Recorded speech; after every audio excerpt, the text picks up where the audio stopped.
নমস্কার, এই সময় লাইভে আপনাদের স্বাগত। আমি তনুশ্রী রয়েছি আপনাদের সঙ্গে। আজ ওয়ার্ল্ড ক্যান্সার ডে। আর এই ওয়ার্ল্ড ক্যান্সার ডে উদযাপনের একটাই লক্ষ্য, তা হলো ক্যান্সার সম্পর্কে আপনাদের অনেক বেশি করে সচেতন করা। আর এই ক্যান্সারের অনেক ধরন রয়েছে, যার মধ্যে অন্যতম ওরাল ক্যান্সার। এই ওরাল ক্যান্সার কি, কিভাবে হয়?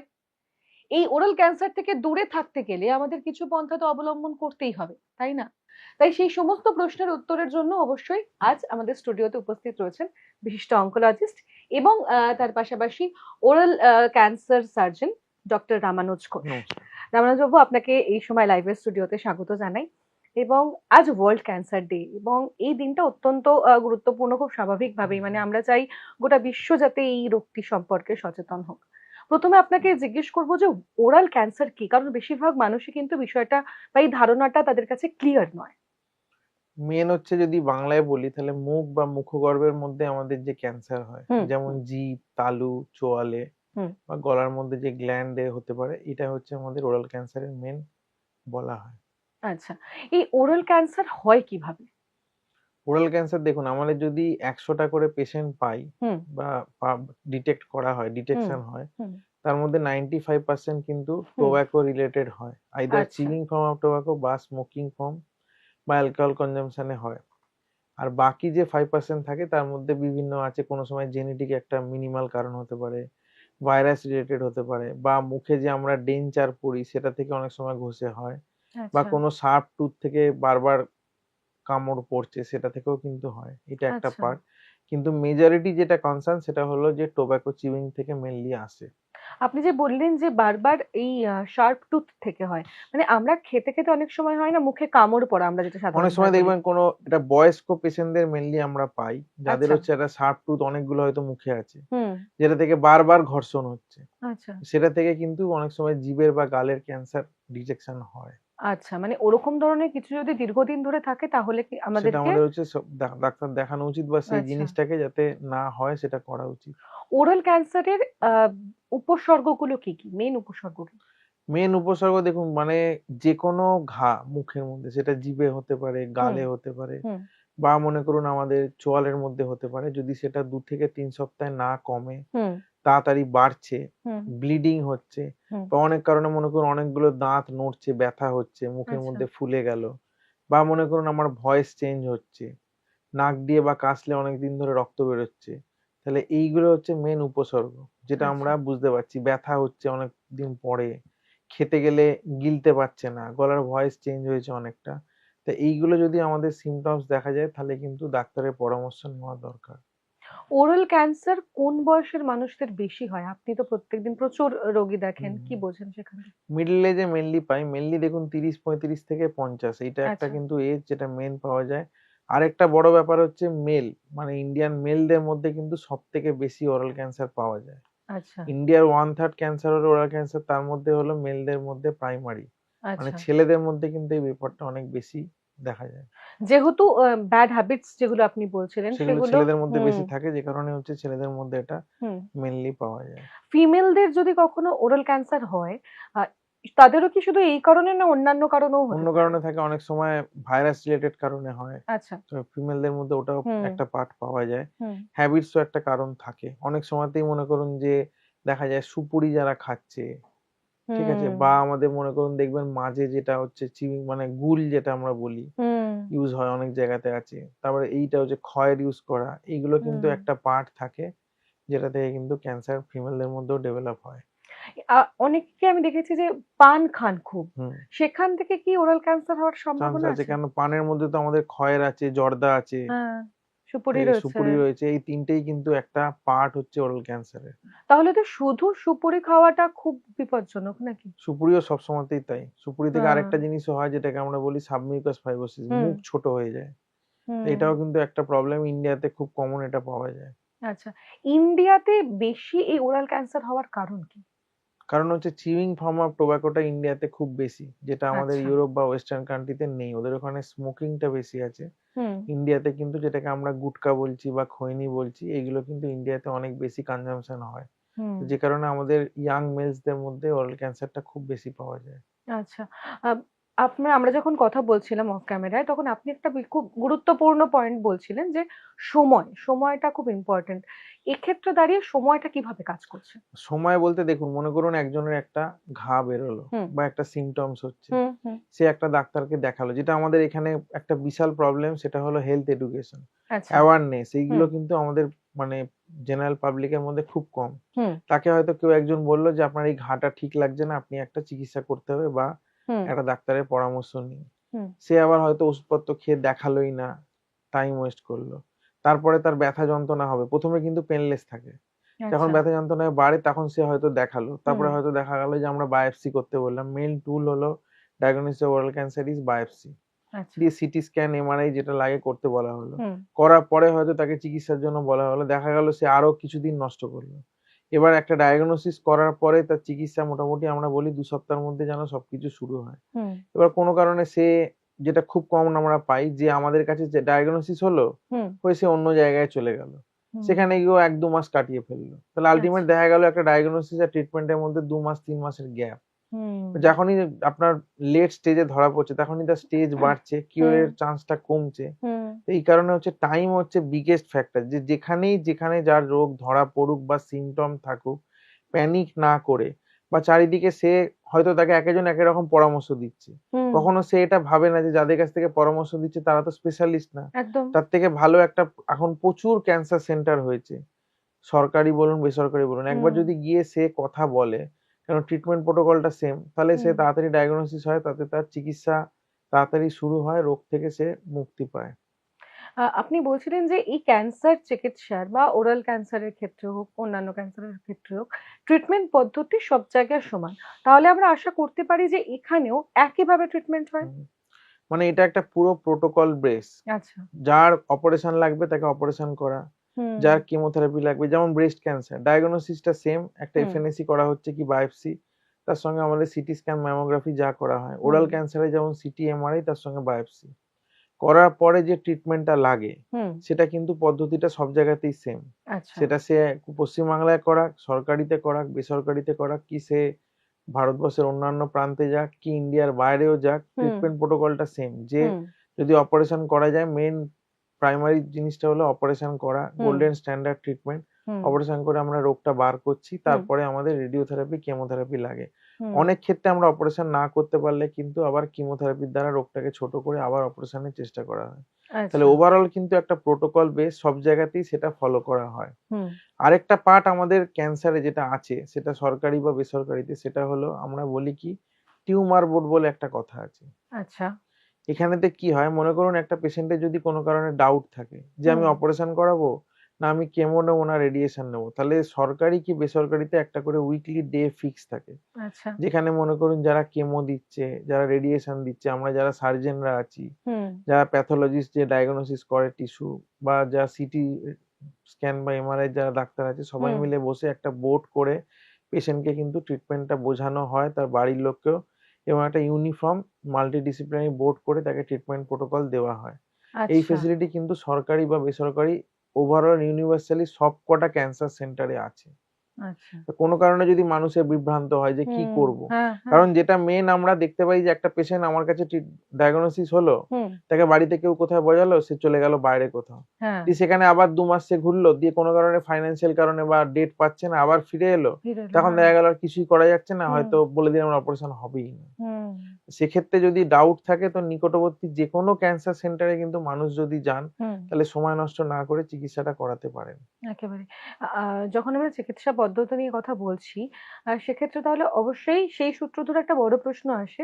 যেহেতু মানে এই ক্যান্সার আক্রান্তের সংখ্যা বিশেষত যারা আর্থিকভাবে দুর্বল তাদের অনেকের আছে। হুম, হুম। সেই মানুষগুলোর কি উপায়? কারণ তাদের পক্ষে তো হয়তো অত পরিমাণে খরচ করা সম্ভব নয়। না, ইভেন ওরাল ক্যান্সারেরও একটা হিউজ নাম্বার অফ পেশেন্ট কিন্তু লো হুম, সোসিও ইকোনমিক স্ট্যাটাস থেকে আসছে, বা একদম। যারা পারছে না। কারণ একটা মনে করুন অপারেশন করা, হুম, সেখানে থাকা, তারপরে তার রেডিওথেরাপি ১ মাস চলে। হুম, তা এই ক্ষেত্রে কিন্তু একটা বড় ব্যাপার হলো যে এখন গভর্নমেন্ট বিভিন্ন স্কিম রেখেছে। হুম, সেই স্কিমের থ্রু দিয়ে কিন্তু এগুলো অপারেশন, রেডিওথেরাপি, কেমোথেরাপি ৩ টেই কিন্তু করা হয়। হুম, আমার নিজেরও যে অপারেশন পেশেন্টদের আমরা করি, তার একটা বিরাট বড় পার্ট হলো যে যারা গভর্নমেন্ট স্কিমের থ্রু দিয়ে আমাদের কাছে ওটি করাচ্ছে। অনেক আচ্ছা। সময়তেই মনে করুন কেউ যদি কোথাও সক্ষম না হন, হুম, কোনো কারণে তিনি পারছেন না অপারেশন করাতে বা ক্যান্সারের ট্রিটমেন্ট করাতে, বা যে বিভিন্ন রকম টেস্ট থাকে ডায়াগনস্টিক টেস্ট গুলো, সেগুলো অনেক সময় এক্সপেন্সিভ হয়। সে যদি না করাতে পারে আমাদের সঙ্গে যোগাযোগ করলে আমরা কিন্তু চেষ্টা করি কম খরচে বা বিভিন্ন স্কিমের থ্রু দিয়ে সেই ট্রিটমেন্ট গুলোর ব্যবস্থা করতে। বেশ। অর্থাৎ সেক্ষেত্রে দাঁড়িয়ে তাদের অতটা ভাবার কোনো কারণ নেই। ওরাল ক্যান্সার কি পুরোপুরি কিওর হওয়া সম্ভব? হ্যাঁ, যদি ডায়াগনোসিস ঠিক টাইমে করা যায়, হুম, যদি আমরা অপারেশন করে শরীর থেকে বার করি, তারপরে কেমো রেডিয়েশন দেওয়া যায় এবং পেশেন্ট যদি ফলো আপে থাকে, অনেক পেশেন্টই আছে যারা 10 বছর, 15 বছর, 20 বছর নরমাল লাইফে হ্যাপিলি তারা লাইফ যাবজ্জীবন চালাচ্ছে এবং নরমাল লাইফে ফিরে গেছেন। হুম। অর্থাৎ ওরাল ক্যান্সার থেকে বেরিয়ে আসেন যারা তাদের পক্ষে সাধারণ জীবনযাপন করা সম্ভব। অবশ্যই সম্ভব। আচ্ছা, কোনো রকম ভাবনা ছাড়া যে আম অনেক রকম রুলস মানতে হবে বা নিয়ম নীতি মানতে হবে, এগুলো কি মেইন রয়েছে? হচ্ছে দেখুন, মানে যেগুলো হ্যাবিট থাকে হুম, আবার যেন হুম, হুম, সেগুলো না খায়। হুম, হুম, নাহলে নরমালি তো যেরকম আমরা বাড়িতে খাওয়া-দাওয়া করছি বা যেরকম মিশছি, ঘুরছি, তারাও হুম। সবকিছুই নরমালি করেন। আচ্ছা। ওরাল ক্যান্সার থেকে কিওর হওয়ার পর সারা জীবনে কি তাদের ওই থেরাপি গুলো নিতে হয় বা মেডিকেশন চলে? না, মোটামুটি দেখুন, যদি কিউরেটিভ ইনটেন্ট এ হুম, হয় হুম। মোটামুটি ১ থেকে ১.৫ মাসের মধ্যে পুরোপুরি ট্রিটমেন্টটা কমপ্লিট হয়ে যায়। আচ্ছা। তারপরে ৩ মাস ছাড়া ২ বছর তারা ফলো আপ এ থাকে। হুম, তারপর থেকে আমরা ১ বছরে একবার আসতে বলি। ৫ বছর পর থেকে পেশেন্ট হয়তো অনেক সময় ফলো আপ এ আসতে নাও হয়, বছরে একবার আমরা বলি। হুম। তাহলে যদি কমপ্লিট ফলো আপ এ ২ বছর থাকে, ২ বছর পরে কিন্তু রোগটা ফেরার চান্স অনেক কমে যায়। আচ্ছা। আমরা দেখেছি যে মানে অন্যান্য চিকিৎসকরা যারা ক্যান্সারের বিভিন্ন ধরন সেগুলির সঙ্গে যুক্ত, তাদের বক্তব্য যে ব্যাড জিন খুব একটা বড় এফেক্ট করে। ওরাল ক্যান্সারের ক্ষেত্রেও কি ব্যাড জিন এফেক্ট করে? কোনভাবে প্রভাব করে ফেলে? সেটা খুব মিনিমাল, হয়তো আচ্ছা। 1%। কম্পারেটিভলি অন্যগুলোতে ব্রেস্টে বলুন বা অন্যগুলোতে অনেক হুম, বেশি হুম, যেটা থাকে হুম। স্পেশালি, কিন্তু আমাদের ওরাল ক্যান্সারে খুব কম। আচ্ছা। ওরাল ক্যান্সার এভয়েড করতে গেলে আমাদের কি করতে হবে? দেখুন, পুরো ওভারঅল ক্যান্সারের যেটা, এটাতেও তাই যে হুম, ব্যাড হ্যাবিটস গুলো ছাড়া, হুম, সেটা হুম, হেলদি লাইফস্টাইল লিড করা, যেটা বলা সোজা করা অতটা সোজা না। হুম, হুম। টাইমে খাওয়া, তারপরেতে সুগার কনটেন্ট খাবার কমানো, আচ্ছা। এক্সারসাইজ করা, টাইমে ঘুমোনো, স্ট্রেস আমাদের লাইফে যাতে কমানো যায়। হুম, ফাস্ট ফুড যতটা কম খাওয়া যায়, ঠিক আছে? হুম, প্রপার ওরাল হাইজিন মেইনটেইন করা। এইগুলো হচ্ছে একটা পার্ট যেটা ওভারঅল ক্যান্সারের জন্য, সেটা ওবেসিটি একটা বড় পার্ট, সেটাকে হুম, কমানো। এটা একটা হেলথি লাইফস্টাইলের মধ্যেই পার্টটা আসে। হুম। আচ্ছা, দাঁতের ক্ষেত্রে অনেক সময় আমরা দেখি যে কিছু ক্যাভিটিস হুম, জন্মে হুম, বা হুম। বিভিন্ন রকমের জীবাণু থাকে। সেইটার থেকে কি কখনো ওরাল ক্যান্সার হওয়ার সম্ভাবনা আছে? নেগলিজেবল প্রায় না। তবে ওরাল হাইজিন একটা বড় পার্ট, যে হুম, প্রপারলি বছরে যেন আমরা একবার করে স্কেলিং করাই, যেটাকে আমরা ওরাল হুম, প্রোফাইল্যাক্সিস বলি, হুম, সেটা করা উচিত।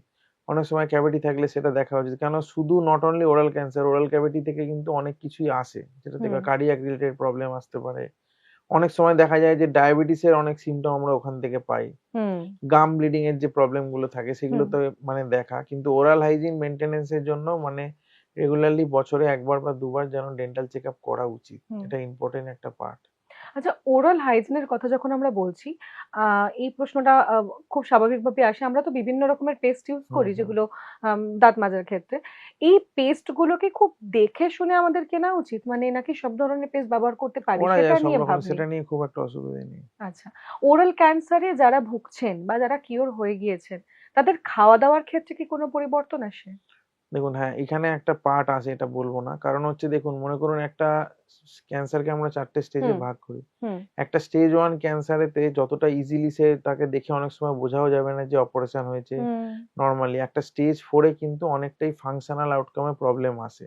আচ্ছা। কারণ অনেক সময় তাকে নরম খাবারে থাকতে হয়। হুম, সফট ডায়েট এ মেইনলি তারা থাকে। সবসময়তে আমাদের মতো যে নরমালি খাবে সেটা না, খাবার নরম করে খেতে হয়। হুম, কিছু রেস্ট্রিকশন আসে। যখনই একটা অ্যাডভান্স স্টেজে ক্যান্সারের অপারেশন করা হয়, তার কিন্তু কিছুটা লাইফস্টাইল এ প্রবলেম আসে বা লাইফস্টাইল মডিফিকেশন অনেকটাই তার দরকার পড়ে। তবে ডিপেন্ড করে, অনেক পেশেন্টই আছে যারা নিজেরা নিজেদের মতো করে অ্যাকাস্টম করে নেয়। করে সে নরমাল আবার আগের মতো কাজে ফিরে গেছে। হুম, নরমালি সে সবকিছুই বাড়িতে করছে, এরকম থাকে। কিন্তু কিছুটা হুম। ডিফারেন্স একটু আসে। আচ্ছা। ওরাল ক্যান্সারে সার্জারি কি মাস্ট নাকি মেডিকেশন দিয়েও তা কিওর করা সম্ভব? ওরাল ক্যান্সারে ইউনিভার্সাল মানে গোল্ডেন স্ট্যান্ডার্ড ট্রিটমেন্ট সারা পৃথিবীতে হলো অপারেশন। যদি আমরা ফার্স্টে আচ্ছা। অপারেশন করে রোগটাকে শরীর থেকে বার করতে পারি, তারপরে রেডিয়েশন, কেমো দেওয়া হয়। কেন, এটাতে সার্জারিটাই হলো সবথেকে বেশি সেনসিটিভ। একেবারেই। অর্থাৎ ওরাল ক্যান্সারের ক্ষেত্রে বেশ কিছু জিনিস আমাদের মাথায় রাখাটা ভীষণভাবে প্রয়োজন। আপনি আপনি মানে আপনার কাছে তো প্রত্যেকদিন প্রচুর হুম। রোগী আসছেন। তারা যখন আপনার কাছে আসে ১ম এই কি সমস্যা নিয়ে সাধারণত আসে? মেইনলি দেখুন যেটা আসে যে কোনো একটা মুখের ভেতরে হয়তো ঘা বা হুম, যেটাকে আমরা সিম্পল বলছি কোনো একটা মাংসের পিণ্ড আছে, হুম, বাড়ছে। হুম, সেটাকে সে দেখছে যেটা ব্লিডিং হচ্ছে, ব্যথা হুম, হচ্ছে, ফুলে গেছে হুম, বা জিভ নাড়তে পারছে না, খেতে গিলতে অসুবিধে হচ্ছে, জিভে কোনো একটা ঘা, হুম। দাঁত নড়ছে চোয়ালে বা অনেক সময় ভয়েস চেঞ্জ হয়ে গেছে ১ মাস হলো কমছে না, আচ্ছা। কাশি থাকে, নাক দিয়ে রক্ত পড়া, এই সিম্পটম গুলো নিয়েই কিন্তু মেইনলি আসে। তারপরে দেখে আমরা বিভিন্ন রকম ডায়াগনস্টিক টুল ইউজ করি যে তার হয়েছে কি হয়নি। হুম, অনেক সময় কিন্তু অনেকে আবার সচেতনও থাকে যে ছোট একটা কালো দাগ হলো বা অন্য কোনো ঘা হলো এসে কিন্তু দেখায়। হুম। আবার অনেক সময় নেগলেক্টেড থাকে যে দেখা গেল তার ৩ মাস ধরে একটা ঘা হয়েছে, সে বাড়ির লোককে দেখেইনি। বলেইনি বা হ্যাঁ, নিজেও কিছু করেনি। ৩ মাস পরে সে যখন প্রচন্ড কষ্ট হচ্ছে তখন এসে তখন সে দেখাচ্ছে। দেখাচ্ছে। তখন একটা বড় সমস্যা তৈরি সমস্যা হয়ে হয়ে যায়। সচেতন ব্যাপারটা খুবই কম যেটা খুবই আমাদের কম। মানে খুবই একটা বড় প্রবলেম আর সোসাইটিতে। সেই জন্যই ওয়ার্ল্ড ক্যান্সার ডে আমরা পালন করি যাতে সকলে এই রোগটা নিয়ে এই বিভিন্ন অংশগুলো নিয়ে আমরা সবাই সচেতন হতে হুম, পারি। ওরাল ক্যান্সারের যে ধরনগুলো রয়েছে বা যেভাবে আমাদেরকে দেখতে হবে বা লক্ষণ রয়েছে আমরা তো সেগুলো জানলাম। কিন্তু ওরাল ক্যান্সারের ক্ষেত্রে আ এজ কি ম্যাটার করে? মানে আপনি সাধারণত যেটা বললেন যে মিডল এজ পিপল দের ওরাল ক্যান্সার বেশি হয়। বাচ্চাদের কি ওরাল ক্যান্সার হওয়ার সম্ভাবনা আছে? খুব রেয়ার নেই প্রায়। নেই। আসলে নেই। মানে এখনো পর্যন্ত আপনি এরকম কোনো খুব কেস একটা পেয়েছেন? পাইনি। আমরা ১৮-১৯ বছরের পাই অনেক সময়। সেটা কি কারণে সেটা হয়? অনেক সময় জেনেটিক বা ভাইরাস রিলেটেড কিছু কারণ থাকে যে সেগুলো কারণেও হয়। আচ্ছা। নাহলে এমনিতে জেনারেলি ২৫ এর পরেই খুব একটা পাওয়া যায়। হুম। ২৫ থেকে ৪০ টা হচ্ছে খুব কমন একটা এজ ফ্যাক্টর। এখন তো চিকিৎসা পদ্ধতি হুম, অনেক বেশি আধুনিকীকরণ ঘটেছে। তো সেক্ষেত্রে আমাদের দেশে কি মানে সেই লেভেলের বা সেই মানের চিকিৎসা পদ্ধতি রয়েছে হ্যাঁ। ক্যান্সারের? এখন ক্যান্সারের মানে ইচ অ্যান্ড এভরিথিং যেটা দরকার সেটা হুম, মানে যদি পশ্চিমবাংলাতেও বলেন গভর্নমেন্ট লেভেল, প্রাইভেট লেভেল দুটোতেই সেম স্ট্যান্ডার্ড এর ট্রিটমেন্ট যেটা সারা ওয়ার্লড এ গেলে পাবে সেটা এভেইলেবল আছে আচ্ছা। এবং সারা ভারতবর্ষ। মানে মানুষকে এরকম নয় যে পশ্চিমবাংলায় চিকিৎসা করালে ভালো না বলে বাইরে হুম, চলে যেতে হবে এটা কিন্তু কখনোই নয়। হুম, একটা গোল্ডেন স্ট্যান্ডার্ড ট্রিটমেন্ট সব জায়গাতেই ফলো করা হয়। প্রচুর ক্যান্সার সেন্টার সরকারও খুলেছে, প্রাইভেটেও হয়েছে। ইজিলি এখানেতেই চিকিৎসা পাওয়া যায় বা করা যায়। কারণ সবসময় যে ক্যান্সারের একটা মেইন প্রবলেম হলো যে একটা অপারেশন করা, রেডিয়েশন করা একটা ১ থেকে ১.৫ মাস ২ মাসের ধাক্কা। হুম, তাহলে একটা পেশেন্ট যখন পশ্চিমবাংলা থেকে বাইরে যাচ্ছে নট অনলি সে চিকিৎসা করাচ্ছে, হুম। তাকে তো বাইরে থাকতে হচ্ছে, খেতে খরচা, হচ্ছে হ্যাঁ, প্লাস প্রচুর। তার সঙ্গে ২ টো লোক থাকছে যারা হুম, মনে করুন হুম, তাদের লোকাল এরিয়াতে হুম, কাজকর্ম ছেড়ে তাহলে হুম, ওভারঅল কিন্তু একটা বড় ফাইন্যান্সিয়াল বার্ডেনও আছে। হুম। তো যে কারণে আপনি এখন আমাদের এখানেও যে হারে চিকিৎসা পদ্ধতি এসে গেছে বা সেম স্ট্যান্ডার্ড এর চিকিৎসা কিন্তু আমরা ওয়েস্ট বেঙ্গলেও পাচ্ছি। আচ্ছা। সেখানে সে ঘরের কাছে ইজিলি অ্যাপ্রোচেবল তার হুম, প্রবলেম হলে হুম, ডাক্তারকে পাচ্ছে, ল্যাঙ্গুয়েজ ব্যারিয়ার থাকছে না। হুম, প্লাস তার সোশিও ইকোনমিক্যালি সে ইজিলি যাতায়াত করতে হবে। আমাদের হুম। ওয়েস্ট বেঙ্গলে যখন চিকিৎসা হচ্ছে তাকে কিন্তু ১ মাস থাকতে হচ্ছে না। সে যাতায়াত একদমই। করতে পারছে। হ্যাঁ, তাহলে এই একটা ব্যাপার যে সেক্ষেত্রেও দেখা যাচ্ছে অনেক সময় সোশিও ইকোনমিক স্ট্যাটাস বা সময় নষ্টটা কম হয়। হুম। ওরাল ক্যান্সার এভয়েড করতে গেলে বেসিক নর্মস আমাদের কি ফলো করতে হবে? বেসিক নরমস হচ্ছে দেখুন একটা হলো যেটা ওরাল ক্যান্সারের সুবিধা হলো সেলফ এক্সামিনেশন ব্যাপারটা আছে। হ্যাঁ। তাহলে আমরা নিজেরা একবার করে দেখছি যে কি হচ্ছে না হচ্ছে, কোনো চেঞ্জেস পাচ্ছি কিনা। হুম, কোনো হোয়াইট দাগ দেখতে পাচ্ছি বা কিছু লাল রঙের বা কোনো ব্যথা বা কোনো ঘা এটা একটা। ২য় কথা প্রপার ওরাল হাইজিন মেইনটেইন করা। হুম, ৩য় কথা হ্যাবিটস গুলো যদি কারো থাকে সেগুলোকে বর্জন করা। Specially chewing form of tobacco এটা একটা বড় ফ্যাক্টর ইয়াং জেনারেশন হুম, এর মধ্যে প্রচুর এটা থাকে। এইগুলো থাকে। তাছাড়া যেগুলো আমাদের প্রপার হেলথি ডায়েট ফলো করা, ফ্রুটস এড করা, ভেজিটেবল খাওয়া, সুগার হুম। কনটেন্ট শরীরে যতটা কমানো যায়, এক্সারসাইজ করা। তাহলে এইগুলো বেসিক নরম যেকোনোভাবে মেইনটেইন করলে বেটার। এই যে আপনি বললেন যে খাওয়া-দাওয়া একটা মেইনটেইন করা। অর্থাৎ একটা হেলথি লাইফস্টাইল আমাদেরকে মেইনটেইন করতে হবে। মানে আপনিও তো প্রচুর সারাদিনে বিজি শিডিউল এর মধ্যে থাকেন। প্রচুর রোগীর সঙ্গে কথা বলতে হয়। ট্রিটমেন্ট, সার্জারি করছেন। আপনি কিভাবে এই বেসিক নরমস গুলো ফলো করেন? মানে হয়তো সেখান মানে থেকে চেষ্টা করি আমরা কোনো পুরোটা আমরাও পারি না। হয়তো হুম, প্রপার টাইমে অনেক সময় খাওয়া হুম, হয় না। হুম, কার্বোহাইড্রেটটা চেষ্টা করি কম খাওয়া। হুম, উইকলি ২-৩ দিন এট লিস্ট চেষ্টা করি এক্সারসাইজ করা। হুম, এবার করলেও স্ট্রেস লেভেল সবারই কমানো মুশকিল বা সবসময় হেলথি লাইফস্টাইল না হলেও মানে এটাই দেখা যে চেষ্টা করা যে যাতে ফাস্ট ফুড যতটা কম খাওয়া যায়। একদম, একদম। কারণ আগেকার দিনে এই প্রবলেম গুলো ছিল না। হুম, এখনকার দিনে জাঙ্ক ফুডের জন্য প্রচুর প্রবলেম হুম, আসছে। হুম। ওয়ার্ল্ড ক্যান্সার ডে উপলক্ষে এই সময় লাইভের দর্শকদের জন্য কি বলতে চাইবেন? মানে এটাই বলবো ওয়ার্ল্ড ক্যান্সার ডে তে যে কোনোভাবে যদি মানে মানুষ এই সাইন সিমটম গুলো তার মধ্যে দেখা দেয়, বা যদি ক্যান্সারে আক্রান্ত কোথাও হয়ে থাকে, বা তার চেনাশোনা কেউ যদি হয়ে থাকে, তাহলে প্রপার টাইমে সেটাকে চিকিৎসা করান। হেলদি লাইফস্টাইল মানুষ যেন লিড করে, হ্যাবিটস যাতে ছাড়া যায় সেটা দেখা, আর মানে নিজে অ্যাওয়ার হওয়া, লোককেও সেটা করা যে প্রপার টাইমে যদি চিকিৎসা করা যায় মানুষ কিন্তু পুরোপুরি সেরে উঠতে পারে। একেবারে। অর্থাৎ নিজের জন্য সময় বের করাটা খুব গুরুত্বপূর্ণ। নিজের যত্ন নিন, সেটা ভীষণভাবে দরকার। কারণ আজকাল আমরা এত বেশি জটিল একটা লাইফস্টাইল লিড করি, সেখানে দাঁড়িয়ে নিজের জন্য সময় বার করাটা খুব কঠিন হয় বটে, কিন্তু সেটা খুবভাবে ইম্পর্টেন্ট। এই ওয়ার্ল্ড ক্যান্সার ডে তে আজকের এই সেশন, আজকের এই আলোচনা আশা করি আপনাদের অনেক বেশি সাহায্য করবে, এবং প্রচুর প্রশ্ন আপনাকে আমি করলাম। সেই প্রশ্নের উত্তরের মাধ্যমে আপনাদের অনেক কাছে আমরা পৌঁছতে পেরেছি, এটাই আশা করা যায়। আপনাদের অনেক প্রশ্নের উত্তর আমরা দিতে পেরেছি। সুতরাং আজকে এখানেই শেষ করছি, কিন্তু অবশ্যই আপনারা ভালো থাকবেন, সুস্থ থাকবেন এবং এই সময় লাইভের সঙ্গে থাকবেন।